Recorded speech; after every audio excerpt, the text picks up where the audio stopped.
Welcome to the RadioU Podcast. I'm Hudson. And I'm Allie. Coming up, how one fast food chain may have cursed the Kansas City Royals. Also, is it possible to run a marathon by accident? All that and more on the way next. Hudson, yesterday I saw an absolutely insane video. Okay. This was on Only one. Right. Honestly, I see multiple a day because we did talk about that Buddhist monk that's a robot. So, Yeah.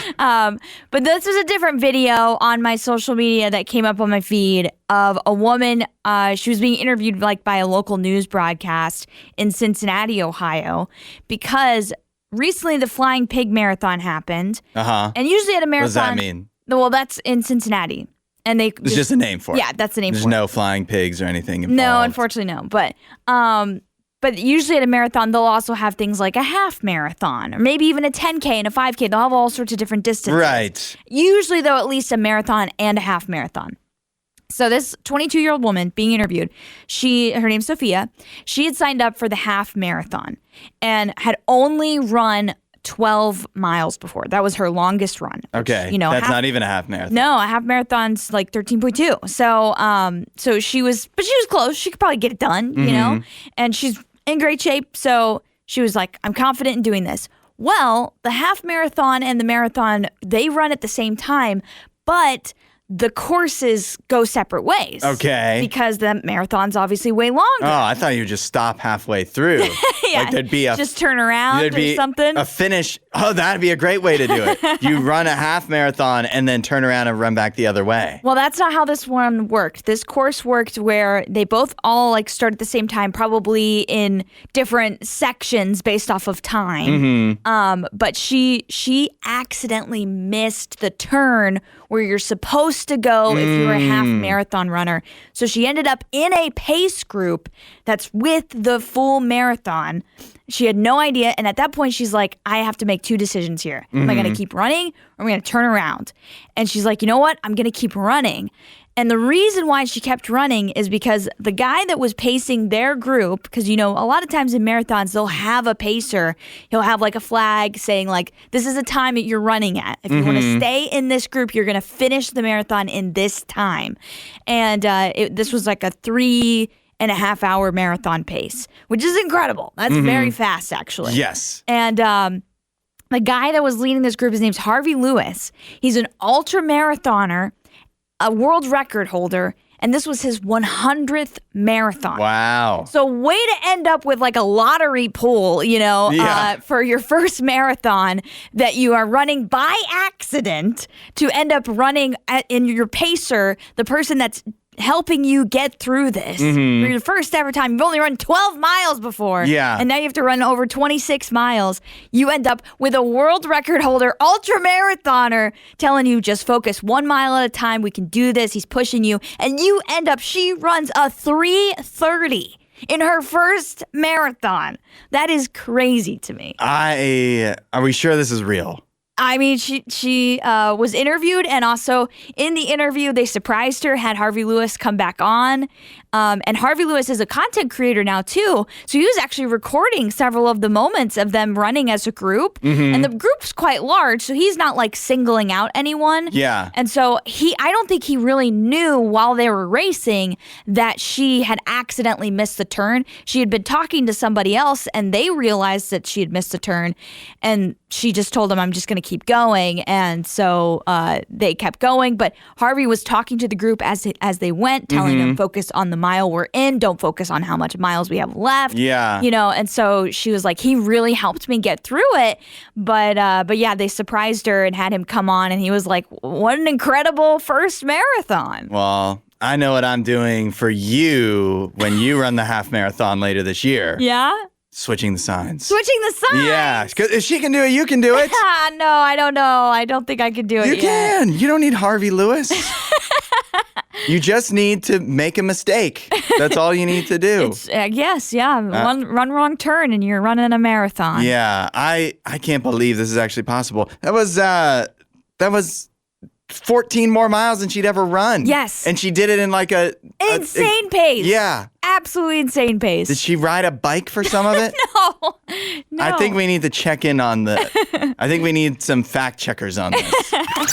We got some wonderful news yesterday. I got this report that Aaron Rodgers is expected to re-sign with the Pittsburgh Steelers for this 2026 season. Oh, boy. Yeah. How excited are you, Hudson? Very, very excited that he's running it back. And I'm really excited because I don't think this was ever actually going to happen, but there was reporting coming out that it wasn't that he might actually be trying to join the Cardinals instead for some reason.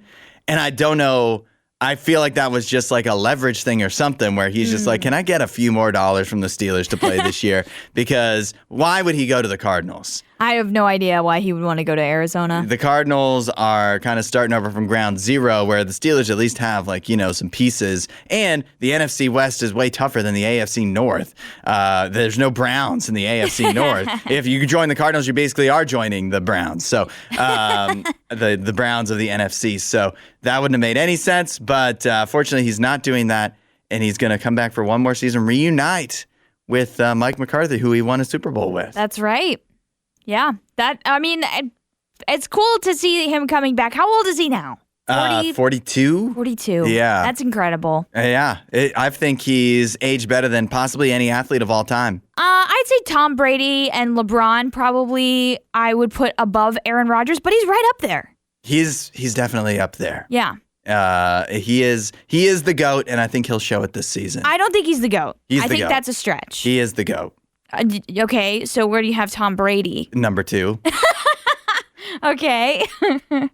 Tom Brady had Bill Belichick, and Aaron Rodgers had the oaf that is Mike McCarthy, and somehow still carried into a championship. So you are happy that he's reunited I want with him Mike back. McCarthy? I want him back. Yes. I'm not happy that it's Mike McCarthy, but that's what your options were. That and what else? I don't know. I was surprised the Steelers went for Mike McCarthy. Gotta be honest. I know. I don't. I think once Aaron Rodgers retires, I'm not mad as a Browns fan though. Not mad that you just added Mike McCarthy. I feel like as a Browns fan, you should be cheering for the Steelers to have a really good team this year. I am so cheering, that they can beat the Browns, so you can get a really high pick and pick Arch I am Manning. cheering that the highly competent coach known as Mike Tomlin is gone from our division. Yeah. Even though the Browns beat Mike Tomlin last year. I mean, we would beat the Steelers. Yeah. It's not like we didn't have competitive games with them, but they were always in it. They were always in the race with Mike Tomlin. Yeah. And so I don't know if you can say the same with Mike McCarthy. I do not know. I think Mike McCarthy and Mike Tomlin are very similar. Really? They're both very competent, but they cannot, and they both won a Super Bowl, but in the modern NFL, they can't figure it out. They can't get it done. They are going to make sure you do not suck, but they will not make sure that you are going to win the Super Bowl. Yeah, you're not thriving. Anymore. You're not thriving with them. They are not taking you to the next level, but Aaron Rodgers they're too good to fire. You know what I mean? Exactly. Exactly. The Steelers were never going to fire Mike Tomlin. The Cowboys never had a bad season with Mike McCarthy, even when he had a bunch of backup quarterbacks. Yeah. But they Cowboys also a little different. got blown out in the playoffs by the Packers. Right. And the Cowboys a little bit different, I feel like, because they're used to old-time success. Mm-hmm. The Steelers, it's in the most successful football franchise of all time. Well, in the Midwest, we're all just suffering. That's normal. So we're just okay. This is our lives now. I really think that Mike McCarthy, it's going to be a very similar experience to Mike Tomlin. Especially once Aaron Rodgers retires, they're going to have some 9-8, 10-7 seasons. It's going to be the same. They're just going to be better on offense and worse on defense, probably. I mean, I feel like their defense is usually pretty good. Yeah, but that was Mike Tomlin. Yeah, it's Mike McCarthy doesn't do defense. Turn the things around. Yeah, ooh, that'll be crazy to think about with the Steelers. A good offense and a bad defense. Yep. That definitely, it's a possibility. But it's going to be just good to see Aaron Rodgers back out on the field because even if you don't like Aaron Rodgers, think about what is the alternative. What if Aaron Rodgers was like, I'm retiring? Then what do we have? We have the Steelers with what? I'd be totally happy if he said he'd retire. Then we'd get 2 matchups a year of Shedeur Sanders versus Mason Rudolph. Who wants to watch that? I do. Sounds like a great time to me. That sounds like a horrible football game that should not even. That sounds like a great time to me. That sounds like that shouldn't even be on TV. And they'd be on Thursday Night Football for some reason. Ooh. I don't know if they go that far. A fast food restaurant may have cursed the Kansas City Royals, Allie. Oh, no. 772 Radio U or the talkback button in the Radio U app. Have you ever heard of Hawaiian Bros? No. It's an island grill. And it's a chain. It looks like it's pretty widespread. Arkansas, Arizona. Obviously, it's in like Kansas and Missouri because it's near the Kansas City Royals. But none in Ohio. Let me see. Oklahoma, of course. It's almost, but not Ohio. Okay. It's in a lot of states, not Ohio. Come on, Hawaiian Bros. I know. It sounds really good. Island grill. Here. Look at this food. Look at that. It makes me think of like the Big Kahuna. Yeah. But we actually don't want them here because we don't need their trouble that they're causing. Oh, they're getting trouble. Yeah, they are causing trouble. Hawaiian Bros teamed up. They had a promotion with the Kansas City Royals for this season. They called it Plates for Plates. And the promotion was every time the Kansas City Royals scored 6 runs in a home game, fans could go and rewards members would be able to redeem a free lunch plate at Hawaiian Bros locations that would be near in Arizona, I don't think you would be able to cash this in, but near the Royals Stadium, you would be able to go the day after the Royals scored 6 runs at home and get a free lunch plate. Okay. The problem is the Royals have scored over 6 runs 8 times in 19 home games so far this year. Uh-oh. That's a high percentage. That's a high percentage, especially to give away a completely free meal. Hawaiian Bros said, and we're like just over a month into the season, that not only was like have the Royals scored that many runs more than possibly they expected, but also like word has spread like wildfire because free meal? I know everybody's poor. We need these gas prices. Yeah, yes, better believe we'll be waiting in line for Hawaiian Bros.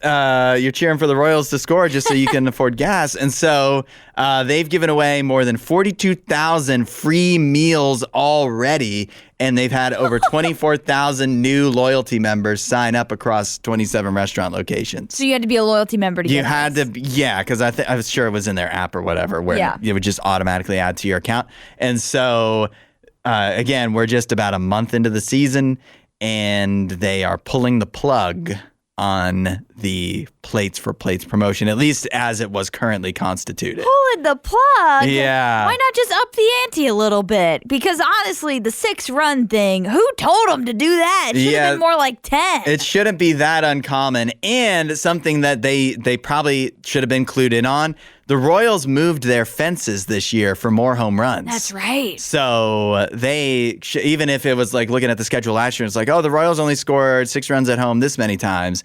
You got to like add at least a third to that because the fences are moved lower and in to make for more home runs. Yeah, and they definitely have been scoring more home runs, even if it hasn't led to winning the game. Yeah. But well, if you do look at in the span of the entire league, the Royals are still in the bottom half of runs scored. Right. They're not even actually doing well. They're just doing better at home than they are on the road. But overall, like, they're still struggling as a team. The whole AL Central really is struggling. But I don't know. Why wouldn't they set it for like a higher bar? Yeah, they definitely should have. There's a lot of ways. Maybe hindsight is 20/20. But there's a lot of ways they could have done this differently. I was thinking like you could have done this for the first month of the year, seen how it goes. And then if it's like, oh, they hardly scored 6 runs in any games, then we're bringing it back. Yeah. And if they score a bunch, then you're like, well, it was just for the month of April. Right. So you can kind of, you could have done play it that way. Like that. Yep. Yeah. Instead, they're not completely ending it. They are switching it to a buy one, get one free deal. But what do you need 2 meals for? Well, if you have a friend, you could do that. It's not nearly, or you could like have one and have one for later. Yeah. But that's not nearly, I mean, that's not going to get people lining up down the street like this one was. And that's probably why they're doing it. But also, it's still a good deal. Like, it's a good deal. Most deals. But it would have been a good deal if they started with this too. Yeah, if they started with this one and they didn't, give everybody free meals, 42,000 free meals, then no one would be upset. But people are very upset. Like, they're like, we're boycotting Hawaiian Bros for changing this. Well, after they sent out the email letting everybody know that they changed the rules, the Kansas City offense only scored 1 run against the Guardians. Yeah. So they might have cursed the team. They might have. Yeah. Hard price to pay for your free lunches. Well. It looks like owning an iPhone is finally paying off for some people. 8772 Radio U, the talkback button in the Radio U app.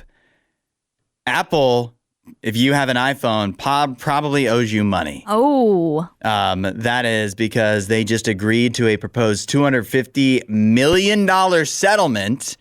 That was a class action lawsuit accusing the company of misleading customers about AI-powered Siri features that were tied to Apple Intelligence. Okay. This is something that came out with the iPhone 15 Pro or iPhone 16. So this is going back to 2024, 2025. Okay.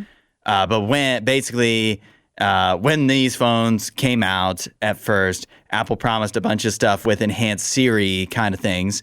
And that stuff wasn't ready, even when you bought the phone. It was promoting. They were promoting this stuff, but it wasn't actually ready for the phone yet. Oh. So eventually you got it if you bought the new phone, but not the right day away. you opened the box. And so because of that, it was kind of deemed false advertising, essentially. Sure. Apple hasn't necessarily admitted that that's the case because this is a settlement, not where they've actually, lost the lawsuit. As we've said many times, at least I know I've said many times, settlement always feels like an admission of guilt It to does, me. yeah, 100%. But nevertheless, at the end of the day, what does it mean? It means they have to pay $250 million. And if you were an affected customer, that means at least, this is high for a class action lawsuit, I think, at least $25 they owe you. Wow. And it could be more. Wow.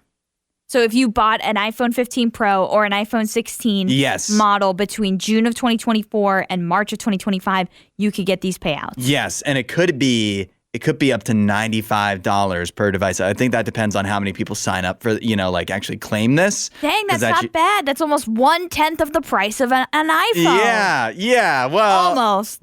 I'm sure that everybody who got the iPhone, this is always the funny thing. It's like, did this ruin the iPhone for you? No. Like, you probably still kept using it, and most people probably didn't even think about it. Yeah, most people probably didn't catch it. But they should still take advantage of this class action You definitely lawsuit. should. Yeah, you definitely should. And Apple still shouldn't be able to get away with lying. So I feel like this is just the way things need to go. So make sure if you're one of these users, claim that $25. Yeah, hold these companies accountable. Allie, do you think this reminds me of a new thing that I found out about, which is on Reddit? There's a whole Reddit that's just dedicated to posting different class action lawsuits that you may be able to claim. No way. Yeah. So that's a very helpful tool. Okay. I was wondering if you thought that would be kind of it felt a little icky to just be perusing that all the time. No, absolutely not. Not constantly scrolling, but once a week. These companies have zero problem taking our money. Yeah. Why should we have a problem accepting theirs when they're giving it out? Yeah. When they took it from us under false pretenses in these cases. They take advantage of us all the time. It's time for us to get back at that. Whether it's a judge saying they must pay it or them saying, okay, I guess we'll pay it so that we don't have to go through all the court system. Either way, we should take it. We should 100% take it. I didn't feel bad about it, but I felt like I could possibly, someone might scorn me for such a thing. No. Don't feel bad about that. Yeah, and I do feel like a lot of times they'll email you and they'll let you know if they have your email. But you still may miss it. You might miss it, and sometimes they don't have your email. Yeah, I did or get they one. have an old email. I got one literally this week from Fanatics. I feel like Fanatics owes a lot of people a lot of money. Like the for buying sportswear? Yeah. Okay. Yeah, all sports stuff is Fanatics now, and a lot of it is not very well made. And a lot of people have complained, and I don't even know. I think they were assessing fees that they weren't supposed to, so I don't know. Of course. They owe me money. Yeah. Maybe check your email for that if you ever bought anything from Fanatics. I have it.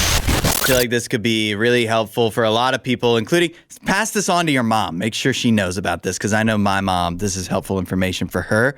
And that is how much caffeine is in the coffee that you buy from stores and takeout places. Okay. Consumer Reports tested a bunch of different coffees to see how much caffeine is actually in them. Mm-hmm. The results may surprise you. They found that, of course, this definitely depends on how you make it, how much actual ground you're putting in per the water, but making them all equal, the coffee that has the most caffeine that you can just buy at any probably grocery store you go to is Cafe Bustelo. Okay, I've never heard of that. Cafe Bustelo. You don't drink coffee. Yeah. Cafe Bustelo. I guess it's Italian because it's espresso, and it has, they say, in a small cup of coffee, which is 8 ounces, 175 milligrams of caffeine. Okay. That is, your recommended daily limit of caffeine is 400 milligrams. Whoa. So 1 cup of coffee is almost getting halfway there. Yeah, exactly. Some of the lowest coffees they found, now, they didn't test every coffee you've ever heard of, but they tested kind of the classic stuff you would see at the grocery store. The lowest was Black Rifle's Blackbeard's Delight. And that only had 79 milligrams in it. Oh. For an 8-ounce cup. Okay, I'm seeing the lowest is the Nescafe. Yeah, but that's instant coffee. Oh, okay. I mean, you got to be wild to drink instant coffee to me. I'm sure people do. Obviously, they still sell it, but instant coffee is crazy. Yeah. That's not coffee. Well, because and the instant coffee, the Nescafe Taster's Choice House Blend, it actually has, in the small, just a few less milligrams than like a can of Diet Coke. Mm-hmm. Yeah, so I don't know why you would drink instant coffee. It's not. I don't understand it. Yeah. Although I did have, my grandfather does, so I don't know. I'll have to ask maybe it's him. Just a thing. But yeah, if you want now again, I was looking this up because I was like, well, what about? Does that mean they didn't test Death Wish coffee, which is always like that's their thing. It's like, oh, we have so much caffeine. Like what? Like a Lonnie New type of caffeine? Well, that's what I was wondering. I was like, they tested a bunch of brands, but they didn't test Death Wish. Is Death Wish really that high compared to Cafe Bustelo? Yeah, Cafe Bustelo. And the answer is actually yes. Yes. Because a 6-ounce dark roast of Death Wish has about 180 milligrams. Oh my gosh. And that's 6 ounces. So that's two two less ounces. And that's about the same as Cafe Bustelo. But then depending on which blend you get too from Death Wish, it's even higher. You can have situations where your 1 cup of, if you drink 12 ounces of coffee of Death Wish, you're getting more than what you're supposed to have in a day. My heart rate is getting elevated just thinking about this. Just thinking about this. Right now. So they also tested a few places where you could get, as in Starbucks, Dunkin' Donuts, whatever. Pete's Coffee's dark roast was the highest that they tested, and the lowest was Dunkin'. So well, I see there's a Starbucks here that's the Veranda blend. That's got 120 milligrams in the small, 361 in the large. Yeah, basically if you're almost any coffee, if you're drinking more than 24 ounces. Yeah, you are getting more than your fair share of caffeine for one day. But who even says what the daily limit? 400 milligrams? Do we really believe? No one really follows daily limits for much of anything. Right. But much less caffeine. I've tried to drink one of those energy drinks, and I couldn't even get through a few sips before my hands started shaking. And see, I feel like I'm immune to it. The average daily limit is 400. Mine's probably 1,000 because I don't even. You've grown a tolerance for it. Yeah. So your heart is boom, boom, boom, boom, boom, boom, boom, boom, beating so fast. It's healthy. It's got a lot of exercise. It's Love 'em or Leave 'em on RadioU Mornings. Share your advice for this situation at 877-2-RADIO-U or with the TalkBack button in the RadioU app. Allie, you might have some special expertise on this situation. Okay. Because it's about running a marathon. Oh. The subject, my boyfriend lied about running a marathon. Oh, no. She says, I'm not sure if I'm overreacting about this, but a few weeks ago, my boyfriend allegedly completed a full marathon in a very impressive time. Under 4 hours. Okay. Not as impressive as Sophia Dick. For the very first time. 3:30. Since we met 6 months ago, we have discussed this regularly. I've watched him train, helped him fundraise, and supported him emotionally up until the big day. On the day of, I was unable to watch him in person due to some reasons out of my control. So instead, I asked for his bib number so I'd be able to track online, and my parents went to support him in person. That's so nice. That is very nice. But wait till they find out the truth. Uh-oh. On the day, I logged on to track him to see how he was getting on, and about an hour into the race, only to discover that his name had not been registered. Initially, I thought this was because he was potentially registered under the name of the charity he was running for, and instead, I decided to track him via his Find My iPhone. As he went through, I continued to send screenshots to my parents of his location so they would know roughly when to expect him. I continued to check every half hour and eventually noticed that about 2/3 of the way into the route, he had stopped at the headquarters of the charity he was running for. His location remained there for 45 minutes. He then sent me a photo of him with a medal claiming he had just completed the marathon. Oh, he got a medal. I called my parents to say he had finished and asked them if they seen him cross the finish line where they were standing, and they said no. At the same time, I messaged him to ask if he had seen them, and he claimed it had been so busy that he didn't notice and to just tell my mom and dad to go home. At this stage, I started to wonder if he had pulled out of the marathon halfway through and didn't want to talk about it yet. After further investigation, I now know he did not run the full marathon. Instead, he ran with a 5-person relay group who each did a fifth of the route. I haven't confronted him about it yet, but I have been really distressed by how blatant of a lie this is. He continues to claim that he completed the full 26.2 miles, and I keep thinking back to how he lied to my parents' and friends' faces, most of whom donated towards him running a marathon. This isn't the first time he's lied to me. Typically, they've been small white lies about insignificant things, but this feels huge. Yeah. It's been a few weeks. I still haven't brought up the fact that I know he lied, mainly because I know he will likely just double down. I can't help but wonder if he's lying about this. What else could be going on? Yeah, that's definitely a valid concern here. Is it worth continuing a relationship with someone who can clearly lie so easily? Good question. 8772 Radio U, or the talkback button in the Radio U app. It seems that the boyfriend claimed he was running a full marathon for months, possibly, and it was actually just a relay marathon. But he will not admit it. Yeah, bro, what are you thinking? 8772 Radio U, or the talkback button in the Radio U app. We need some good advice for this gal right now in this love him or leave him situation. Yeah. We have a gal who's been with a guy for 6 months, almost since they started dating. He's been talking about running a marathon. She's helped him train. Comes to the day of the marathon. She's not able to be there, but she's tracking his location and finds out that he wasn't actually running the full marathon. He was running it as part of a relay with the charity that he was raising money for, but he has not admitted to this. Nope. And basically keeps doubling down, even sent a picture of him with his medal after running the race. What should she do? It sounds like also straight up lied about saying, oh yeah, your parents wouldn't have seen me at the finish line because it was too busy. Like he's just coming up with, it's just like a ball of lies. Yeah. Worse and worse and worse. Yeah. What is the advice for this love him or leave him situation? 8772 Radio U, or the talkback button in the Radio U app. We heard from Tim. He said, probably not, but it is impossible that he is telling you the truth, but he just made a mistake with how he described it, or you misunderstood. However, that's unlikely given his past, because she did say he's been caught in some lies previously. Yeah. Usually not big ones like this. Like, this is quite a convoluted lie with how she's described it. That, again, it keeps snowballing. Like, he keeps adding. And this is typically how lies work. They start with something small, but then for you to maintain it, you have to keep lying. And then it gets worse and worse and worse. And suddenly you realize you're in a whole pit of lies. Yeah. We heard from Chad at 8772 Radio U. He says, the guy's a liar. If he can't be truthful in something as insignificant as a marathon run, he can't be trusted to handle this gal's heart with integrity.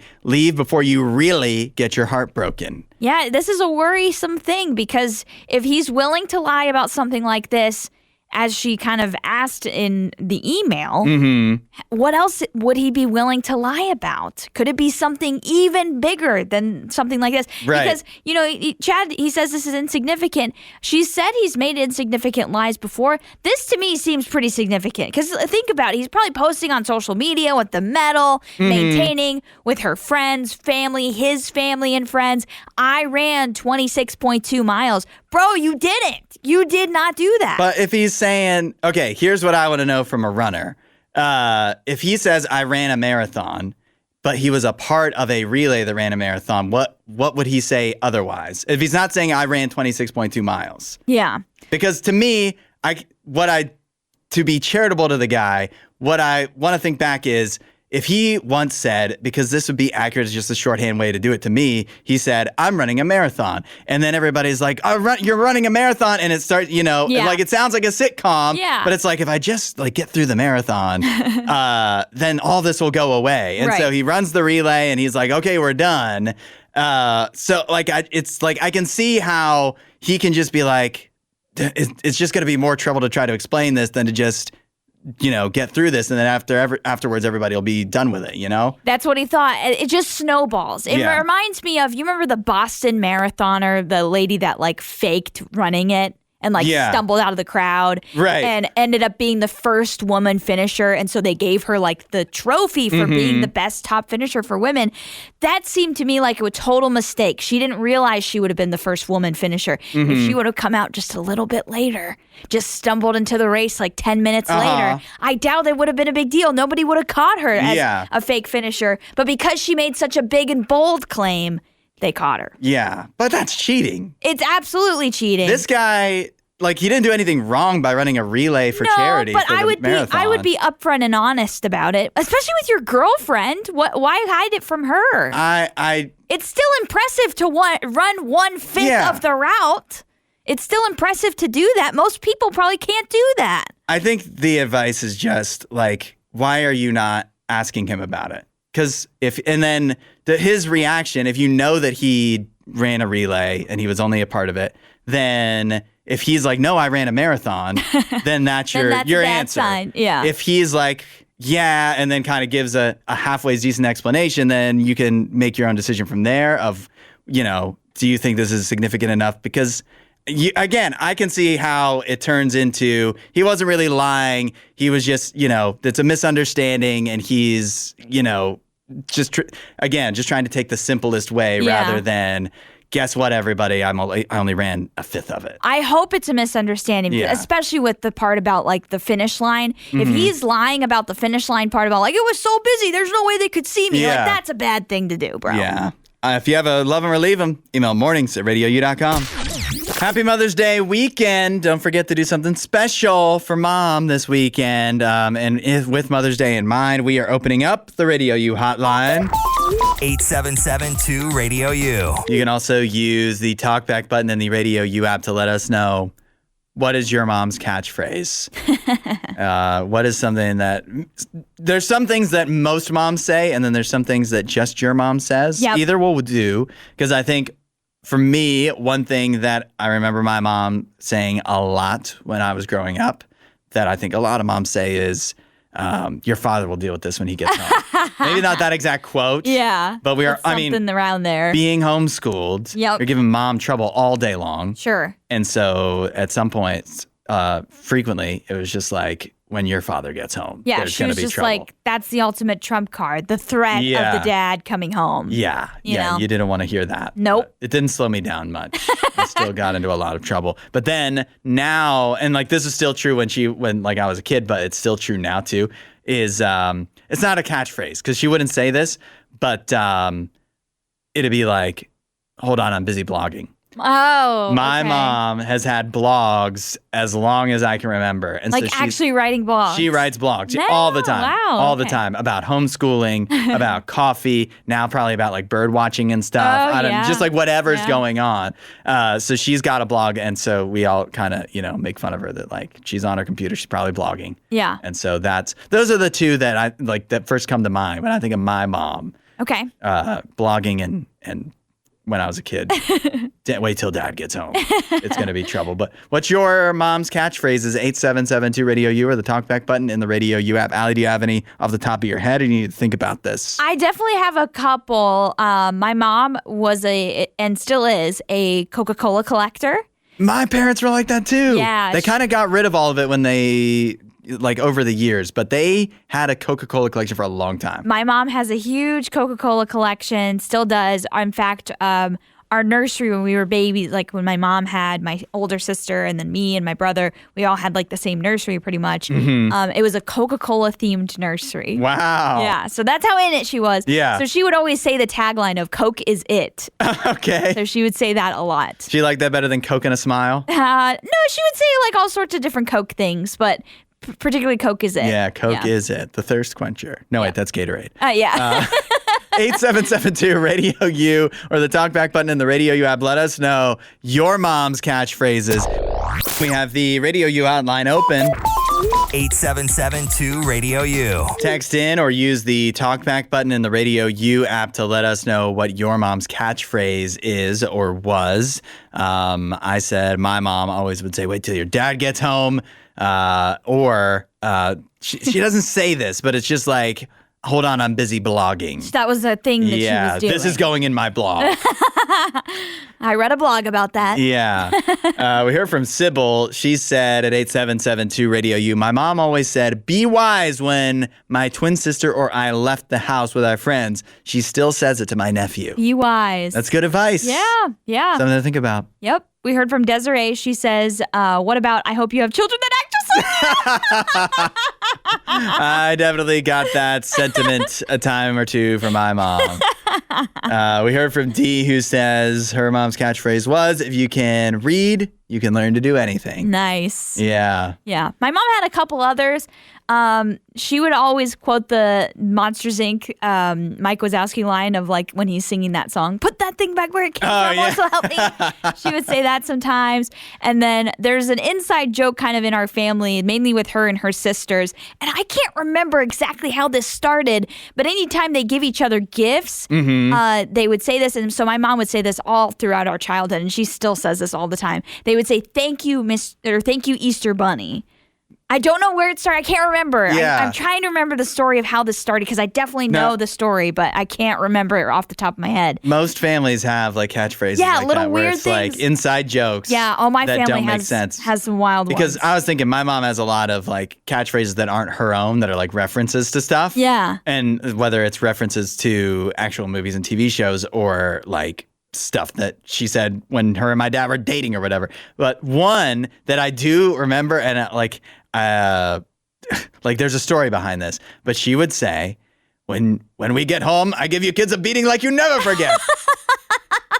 But the reason for that was, I know the story behind it is that I can't like her and my dad, but particularly my dad, grew up around like Italian neighbors, like a lot of Italian neighbors. And that was said. And sometimes you could hear, like that's what some of them would say, like literally that. That's so funny. And so they thought that was funny, but also like, so that was like them, they were angry with us, but in a funny way. So. Oh my gosh, Arthur knows the reference. So it was from an old Cadbury commercial. Thank you, Easter Bunny, Bok Bok. That is exactly what they say word for word. Thank you so much, Arthur. That's crazy. Yeah, so it's not really an inside joke, I guess. It's more just an old commercial, but they quote it all the time. Anytime somebody gives a gift to each other, Christmas, birthday, whatever, my mom will say, thank you, Easter Bunny, Bok Bok. That's so crazy. Yep. I wonder if anybody's ever thought about like, has this gone on for too long? Should we not say this anymore? Nah, not my family. Yeah. If your mom has a catchphrase, let us know. 8772-RADIO-U or with the talkback button in the Radio U app. And happy Mother's Day, of course, coming up on Sunday. Get your popcorn ready. It's our Friday tradition. The weekend watch list, letting you know which movies are new you could be watching in theaters and at home this weekend. Thought you were becoming a pirate for a second. Arr! I just had something bubble up. Yeah, something. Something stuck in your throat. I had a cough for a while. Yeah. And sometimes it still rears its head a little bit. Yeah, just lingers. Let's do the weekend watch list. Some big, interesting choices this weekend. Okay. We'll start with Mortal Kombat 2. Oh, I completely forgot about this movie. Johnny Cage joins other fighters in the ultimate no-holds-barred battle to defeat the dark rule of Shao Kahn, a powerful tyrant who threatens the very existence of the Earth realm and its defenders. Mortal Kombat 2 is now in theaters. It has a 69% on Rotten Tomatoes. That's not too shabby for Mortal Kombat 2. Yeah, but listen to this review from Katie Walsh of the Tribune News Service. Okay. The costumes are giving Halloween. The sets and props are giving Xena Warrior Princess. And the story and performances aren't giving anything at all. Hey, don't come after Xena Warrior Princess. Some of us like that movie. I never saw the first Mortal Kombat. I didn't either. I don't think I'll be probably tuning into I never this played one. Mortal Kombat, so it wasn't a thing for me. I remember my uncle letting us play Mortal Kombat, and we didn't know what it was, and we were definitely too young. Yeah. And the guys ripping each other's spines out. Oh my gosh, yeah, the fatal, the fatality, those are crazy. We thought it was cool, but it was also I was 7. I should have been playing it. Way too much gore for a 7-year-old. So that's Mortal Kombat 2. Also out this weekend, I know you're excited about this one, Allie. The Sheep Detectives. Yes, I'm so excited for this. George Hardy is a shepherd who loves to read murder mysteries to his sheep, never suspecting that they can understand him. When George is found dead under mysterious circumstances, the sheep decide to solve the crime themselves, even if it means leaving their meadow for the first time and facing the fact that the human world isn't as simple as it appears in the books. Yeah, this looks really, really fun. It also looks family friendly. I didn't realize this. I saw a commercial for it literally yesterday, I think. Uh-huh. It's rated PG. Yeah, I think it's a family the whole movie. Family could go see that. Most Disney movies now are rated PG. Yeah. It has this is great news too, a 95% on Rotten Tomatoes. The critics love it. Tanner Gordon of Spectrum Culture says The Sheep Detectives manages to surprise with the amount of depth it grants to its central and existential exploration of mortality and confronting unhappy thoughts. Aww. Definitely want to see The Sheep Detectives starring Hugh Jackman. Nicholas Braun, Cousin Greg, is in the movie. I can't wait. I cannot wait to see The Sheep Detectives. Yes. Oh, yeah, he's the police officer. Okay, yeah. Also, maybe you don't want to go out and see Sheep Detectives for some reason. You want to stay in this weekend. Some reason you don't want to go to the theater. To see a talking sheep movie where they solve a murder. Also out this weekend is Remarkably Bright Creatures. Do you know this book, Allie? No. The popular book, from what I see here. Through unlikely bonds formed during night shifts at a local aquarium, Toya, an elderly widow, learns of a life-changing discovery that may bring her joy and wonder once again. Okay. That's Remarkably Bright Creatures, which is now on Netflix. It has an 80% on Rotten Tomatoes. Not bad. Nick Shager of the Daily Beast says, eliciting exasperated laughs at its every manipulation, it may be the most ridiculously corny movie of all time. Oh, it's supposed to be corny. It seemed really thoughtful and poignant. I don't know. Description. That was a negative review. Okay. So he found it corny. 80% of critics did not. Okay. They found it nice, I guess. Remarkably Bright Creatures starring Sally Field and Lewis Pullman. Wow, Sally Now on Field. Netflix. Okay. Yes, she's Toya. Okay. From the aquarium. Also out this weekend this is not a movie, but it's the Lord of the Flies series is on Netflix. I have seen some commercials for this, and I am tempted to watch it. I know, me too. It doesn't have reviews, but it has a tomato score. I don't understand that. It has 96% from the critics, but 58% from the audience. Okay, so the audience might not be as into it. Maybe it's just too real, brutal, too raw. I mean, if you watch the movie that came out in the 90s, it's actually pretty brutal. Yeah, but that's the story. That's a crazy story. It's a cautionary tale. But lots of good options, or at least interesting options, I would say, to watch in theaters and at home this weekend. So definitely let us know what you watch at 877-2-RADIO-U or the talkback button in the RadioU app. I really feel like it's definitely possible Allie and or I we'll have a review of The Sheep Detectives very soon. I have a lot of movies I want to go see. I still need to see Project Hail Mary. I want to see, obviously, The Devil Wears Prada 2, and then now Sheep Detectives. I don't know how I'm going to afford all of this. I know. Yeah. You're going to have to buy one of the movie subscription things. Nope. Can't do that. One other thing, if you count this as a movie, a surprise episode of The Bear dropped. Oh. That's like a prequel episode. So I also think I might watch that. Is it him in like chef school? It's about, what's his name? They're all cousin, but the Ebon Moss-Backrack character and John Bernthal, I think. But I can't remember their names. Richie. It's about Richie. Okay. It focuses on Richie and whatever John Bernthal's character. That's your weekend watch list. We'll see you at the movies. Thanks for listening to the RadioU Podcast. Don't forget to rate and review the show.